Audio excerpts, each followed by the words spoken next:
Picture the American plains, a horizon that goes on forever, grass as far as you can see, and cutting across all of that, a rider, moving fast, low over the horse's neck. Behind him, thousands of buffalo shake the ground like thunder rolling through the earth itself. That rider is Cheyenne. And that image, the rider, the horse, the open sky, is so burned into American memory that most people never stop to ask a simple question. How did he get there? Not the rider, the people. Where did the Cheyenne actually come from? And what were they before the horse arrived and rewrote everything? Because here is the thing nobody tells you in school. The Cheyenne are famous as a plains people. They are remembered as plains people. Every painting, every film, every textbook treats them as if they grew up out of the prairie grass itself. But their language does not belong to the plains. Not even close. The Cheyenne speak, or rather spoke in its traditional form, a language from the Algonquian family.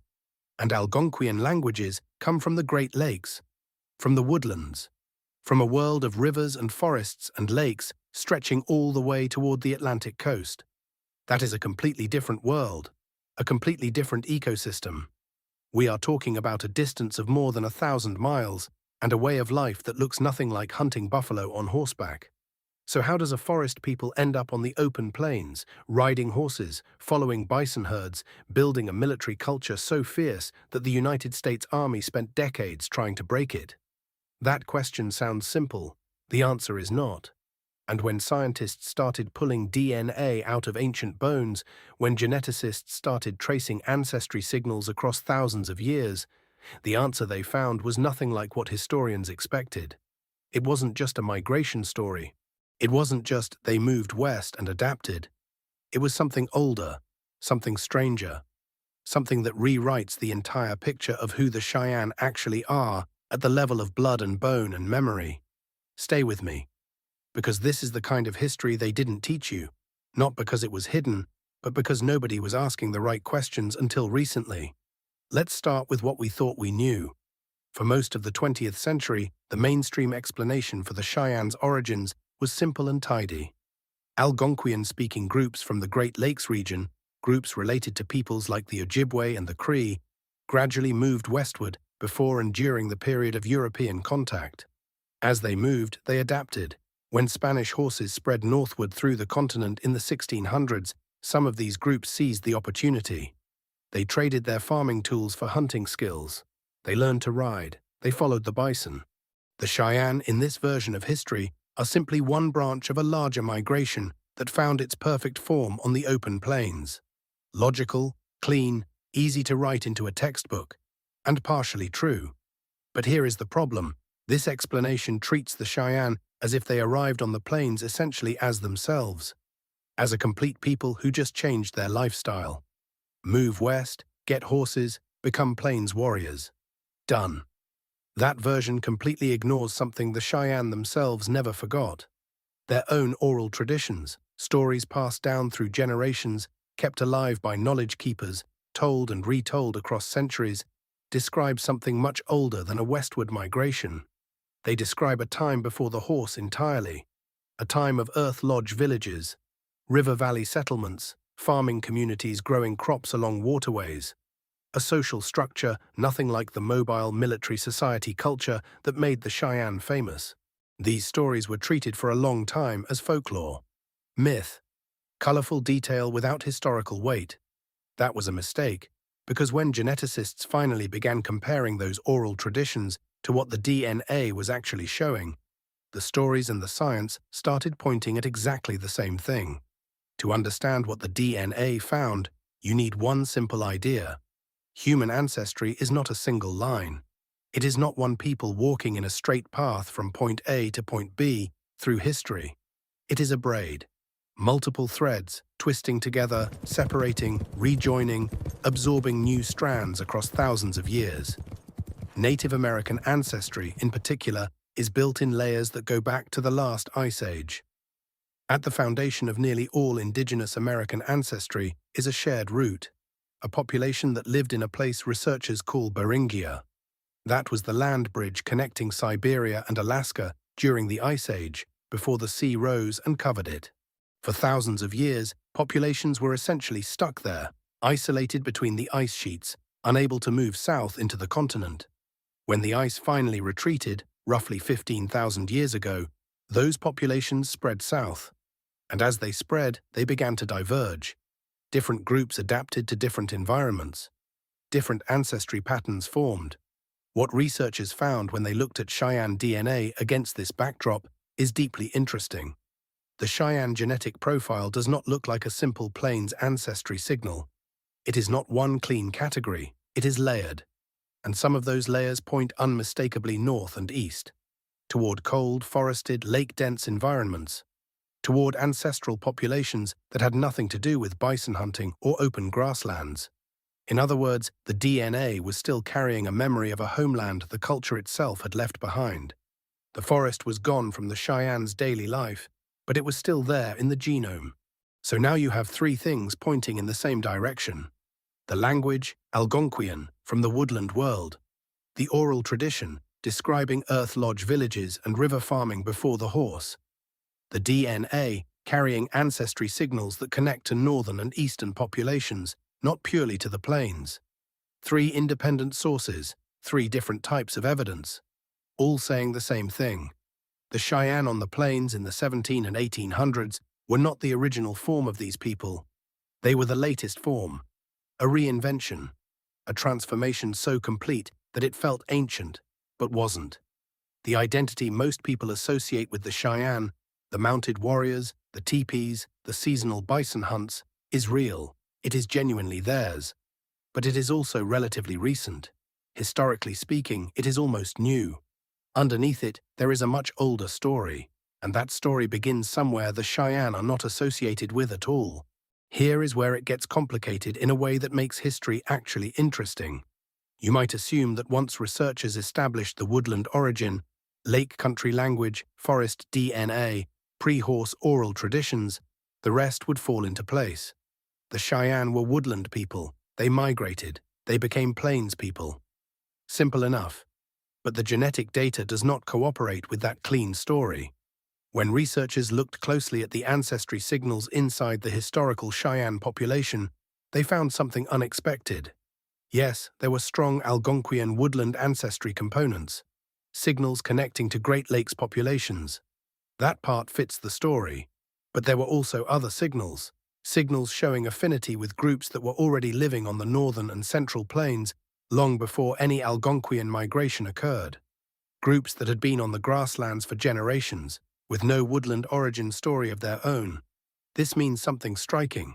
The Cheyenne who emerged as a mounted plains nation were not simply woodland people who arrived and changed their lifestyle. They were, at the genetic level, already partially plains people before they became culturally plains people. The transformation wasn't one group arriving somewhere new and adapting to it. It was two groups, maybe more, finding each other over centuries. An Algonquian-speaking people moving gradually westward from the lake country. Plains-rooted populations already living on the grasslands. Over generations of contact, intermarriage, alliance, and exchange, they became something that was not purely either one. A new people built from the meeting of two worlds. The Cheyenne language survived as the connective thread. It was the rope that kept the identity together across the transformation. But the genetic substance underneath that language was already a mixture before the final plains identity fully formed. Think about what that means for a moment. We talk about the Cheyenne as if they have one origin, one homeland, one unbroken story leading from a single beginning to the people we know from history. But the truth is messier and more interesting than that. There was never one moment when the Cheyenne began. There was a long process, spanning many generations, covering enormous geographic distances, of convergence. People meeting people, bloodlines mixing, traditions exchanging, languages persisting, while everything around them changed. The Cheyenne are not a people who came from one place. They are a people built from the meeting of places. And buried in their DNA is evidence of every stage of that journey.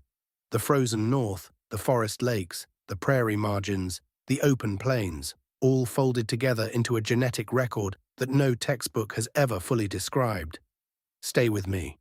Because the deeper we go into this, the older the ancestry layers get. the stranger the story becomes, before the horse. That phrase carries everything, because when most people think about what made the Cheyenne, what forged that identity, what created the culture, what built the nation, they think of the horse arriving from Spanish settlements in the south, spreading north through trade and raid across the 1600s, reaching the plains peoples and transforming everything within a few generations. That story is true. The horse mattered enormously. Nobody disputes that, but here is what the evidence now suggests. The transformation of the Cheyenne was already underway before the first horse appeared on the northern plains. The shift from woodland world to grassland world, from river farming to mobile hunting, did not begin in the 1600s. It began much earlier, possibly centuries earlier, and the trigger was not a Spanish animal spreading north across the Rio Grande. It was climate. Around 800 years ago, the climate of Central North America entered a period of significant disruption. A prolonged drought cycle, lasting generations in some regions, began stressing the agricultural communities of the upper Midwest and the prairie margins. River valleys that had supported farming villages for centuries started drying out. Harvests became unreliable. The settled life that had sustained woodland-rooted communities began to crack under pressure. This is not speculation. It is documented in the archaeological record across the region. Village sites that had been continuously occupied for hundreds of years show evidence of abandonment. Storage pits emptied and not refilled. Communities that had been growing suddenly contracting and in some cases disappearing entirely. When life in one place stops working, people move. And the genetic and archaeological evidence suggests that some of the Algonquian-speaking communities in the woodland margins, the ancestors of who would eventually become the Cheyenne, began drifting westward precisely during this climate stress period.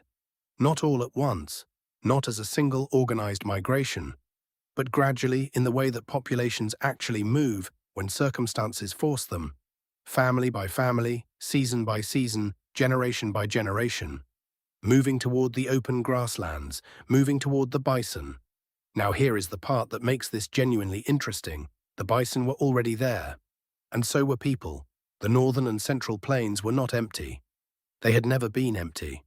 There were already populations living on the grasslands, hunting bison on foot, using sophisticated drive techniques to herd animals over cliffs or into enclosures, building seasonal camps, following the herds across vast distances. These were not the famous mounted hunters most people imagine. The horse was still centuries away, but they were effective, experienced, deeply adapted grassland peoples with a way of life built around the bison economy in its pre-horse form. When the woodland-rooted Algonquian-speaking groups drifted west into this world, pushed by climate stress, drawn perhaps by the reliability of the bison herds during a period when farming had become unpredictable, they encountered these grassland peoples. And then something happened that the textbooks almost never describe. They stayed. They interacted. Over generations, they intermarried. Algonquian language spread into the mixed communities that formed at the prairie margins. Grassland hunting knowledge and bison following techniques passed the other way, into the woodland origin groups who were learning how to live on the open grass. This is the mixing event that shows up in the Cheyenne genome. The woodland people brought language, farming knowledge, and a particular kind of community organization. The grassland people brought centuries of expertise in reading bison movement, surviving plains winters, and navigating a landscape that had no trees, no rivers to follow, no landmarks that a forest person could instinctively read. Neither group could have built what eventually emerged on its own. Together, across many generations, they built the foundation of what would become the Cheyenne. The horse arrived into this already transformed world. By the time Spanish horses began spreading north, reaching the Cheyenne territory area in the early to mid-1700s, the people who would become the historical Cheyenne were already mostly plains adapted. They were already following bison. They already had the knowledge, the social structures, the seasonal rhythms of grassland life. The horse did not create the Cheyenne Plains identity. It turbocharged something that already existed. This is a crucial distinction, because it means the cultural transformation was not a sudden response to a new technology. It was the final acceleration of a process that had been underway for centuries. The horse made everything faster, more mobile, more powerful. It expanded the range of the hunt. It changed the military balance between nations. It made the plains bison economy so productive that everything else, the old farming knowledge, the memory of river valley settlements, the woodland routes, became less and less relevant to daily survival. When something stops being necessary, it starts being forgotten. That is just how human memory works. Within 3 or 4 generations of widespread horse adoption, the Cheyenne had remade themselves so completely that the pre-horse world had become a distant echo. The Earth Lodge villages survived in oral tradition, but they were no longer a living memory. They were already becoming legend. Here is what that means at the level of individual families. Imagine a great-great-grandmother born in a river valley settlement. She grew corn, she lived in a structure built into the earth. Her world was bounded by trees and water. Her great-great-granddaughter was born in a teepee on the open plains. She had never seen a cornfield. She had never lived anywhere that didn't move with the season. Her world was grass and sky and the sound of hooves. Same bloodline, same language, completely different life. And in the body of that granddaughter, in her actual genome, in the DNA she would pass to her own children, were ancestry signals from both worlds. The woodland great-great-grandmother, and also the grassland hunters whose people had merged with her ancestors generations before she was born. She would not have known that. There was no way she could have known that. But the DNA knew. The DNA always knows. It carries the record even when the memory is gone. Now here is where I want to slow down for a moment, because there is a deeper question underneath all of this that matters more than the historical details. Why does this kind of hidden layered ancestry make us so uncomfortable? Why do we resist the idea that a people's origin story is complicated, that there is no single moment of beginning, that identity is built rather than inherited whole? I think it is because we have been taught, in almost every culture, in almost every tradition, that a straight line is the same thing as a legitimate claim. If you can trace your identity back to one place, one people, one unbroken line, that feels solid. That feels real. That feels like yours. But if the line branches, if it mixes, if it comes from multiple directions that were never supposed to connect, suddenly people get nervous. Suddenly it feels less certain, less legitimate. That anxiety is not about history. It is about identity, about belonging, about what it means to be a people and where that meaning comes from. And what the Cheyenne story tells us, what the DNA tells us, is that the anxiety is based on a false premise. Legitimacy was never in the single straight line. It was always in the continuity, in what people chose to carry forward, in the language that persisted across 1,000 miles of geography, in the ceremonies that survived the transition from forest to grassland, in the stories told in Earth Lodge villages that were still being told by riders on the open plains centuries later. Now, if you want to explore your own ancestry at this level, there is a genuinely free place to start. The open access ancient genome studies published by the Reich Lab at Harvard are available online right now, at no cost. These are the same studies that underpin everything we have been talking about. Reading even one of them will give you more real context about deep ancestry than most people learn in a lifetime. That is the free foundation. It works. It is real. But if you want to understand how those ancient population signals connect to your own modern DNA results, how to read what your ancestry kit is actually telling you at the deep level, that full picture is in the link in the description. Check it, then come back. Because what comes next is where this entire story lands. There is a question that researchers do not like to ask out loud, not because the answer is dangerous, not because it is offensive, but because it is genuinely uncomfortable in a way that cuts across every assumption we carry about how identity works. The question is this: what happened to the people who were already there? The grassland populations, the pre-horse bison hunters, the ones whose ancestry shows up in the Cheyenne genome as that second layer, the plains-rooted signal that predates any Algonquian migration by centuries. Where did they go? The short answer is that they did not go anywhere. They became part of something larger.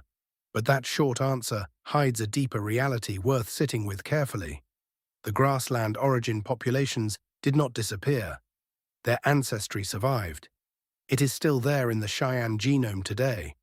But their distinct cultural identity, their own language, their own ceremonial practices, their own way of organizing the world, did not survive in any recognizable form. It was absorbed, subsumed, folded into the Algonquian-speaking identity that became dominant in the merged communities. This happens across human history, over and over. When two populations merge over generations, one cultural framework usually ends up as the organizing structure, and the other dissolves into it. The dissolved population leaves genetic traces, but its cultural fingerprint fades. Within a few generations, the descendants of the absorbed group speak the dominant language, practice the dominant ceremonies, tell the dominant origin stories, and may have no conscious awareness that another world once shaped their blood. The Cheyenne who rode the plains in the 1800s almost certainly included many descendants of those earlier grassland peoples. People whose great-great-grandmothers had never spoken an Algonquian word. People whose deepest roots were in the grassland world, not the woodland world. But they were Cheyenne. Completely. Without qualification. Because that is what had been built over the centuries of convergence. Modern genetic testing is now revealing unexpected ancestry signals in living members of the Cheyenne Nation. Some of these signals connect to exactly what we have been describing: the layered deep ancestry, the woodland component, the older plains component, the Beringia Foundation underneath everything. But some of them are pointing somewhere that nobody fully mapped in advance. There are ancestry signals in some Cheyenne community members that connect to populations further north than the Great Lakes origin story accounts for. Signals that show affinity with subarctic and far northern groups, populations whose world was not forest and not grassland, but tundra and coastal environments at the edge of the continent. The research is not finished, the picture is not complete, and that is not a weakness in the story. That is actually the most honest thing you can say about any deep ancestry investigation. The answer is not at the bottom of a box you open once and close forever. It is at the end of a process that keeps generating new questions every time it generates a new answer. Let's come back to what we know with confidence. The Cheyenne emerged from at least two distinct ancestral populations, one woodland-rooted and Algonquian-speaking, one grassland-rooted and pre-existing on the plains. These populations converged over many generations, driven initially by climate stress and then accelerated by the horse economy. The Algonquian language and cultural framework became the organizing structure of the merged identity. The grassland ancestry was absorbed genetically, but not preserved culturally in any distinct form. And the final result, the Cheyenne nation of the 1700s and 1800s, was something genuinely new. Not a transplant from the woodlands. Not a pure plains people. Something assembled, layered, and braided from multiple sources across centuries of human contact.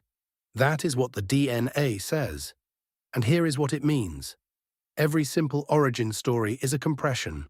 Every "we come from this one place" narrative is a convenience, a way of making a complicated truth fit into a form that can be remembered and retold. That is not a criticism. That is what humans do. We turn processes into moments. We turn braids into lines. We take a story that unfolded across 500 years and compress it into a single founding event that everyone can carry. But underneath the compression, the full complexity sits in the genome, waiting. Patient, unchanging. The DNA does not simplify. It does not compress. It holds every layer, every mixing event, every population that contributed a strand to the braid, going back not just centuries but millennia. The Cheyenne were never simply plains people. They were never simply woodland people.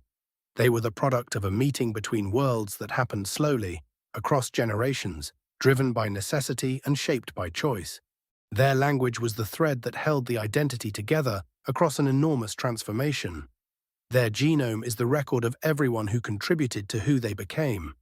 And their story, told honestly all the way down, is proof of something that human beings have always resisted believing. Strength was never in the purity of the line, it was always in the ability to absorb, adapt, carry forward, and become. The Cheyenne became. Completely, magnificently, across centuries of change that would have erased a more rigid people entirely. They are still here. That fact alone is the argument. Before you go, 3 things. Drop a number in the comments right now, 1, 2, or 3. 1. If the moment that hit you hardest was learning the Cheyenne language doesn't belong to the plains at all. 2. If it was discovering that multiple ancestry streams merged to build the Cheyenne identity before the horse even arrived. 3. If it was the idea that the grassland peoples who were absorbed into the Cheyenne left genetic traces but no cultural memory behind. Which number? Drop it below. I read every single one. Think of one person you know who is genuinely curious about where they come from. Someone who has ever looked at a DNA result and felt like it raised more questions than it answered. Someone who thinks about ancestry but has never seen it explained at this level. Send this video to that one person, not a group chat, one specific person. The kind of conversation this starts is worth more than the 2 minutes it takes to share it. And next week we are going into a story that has been sitting in the academic literature for years, almost completely ignored by mainstream history channels. A 2,000-year-old burial site in the upper Midwest, excavated in the 1980s. The bones analyzed, the results filed away, and in those results, an ancestry signal that does not belong to any known North American population of that period. Something that pointed toward a population movement that the accepted timeline says could not have happened. The original field notes from that excavation, including the section the published paper left out, are sitting in a university archive. I have read them. Next week we go through them together. Subscribe so you don't miss it. Because once you see what was left out of that published report, you will not look at North American prehistory the same way again.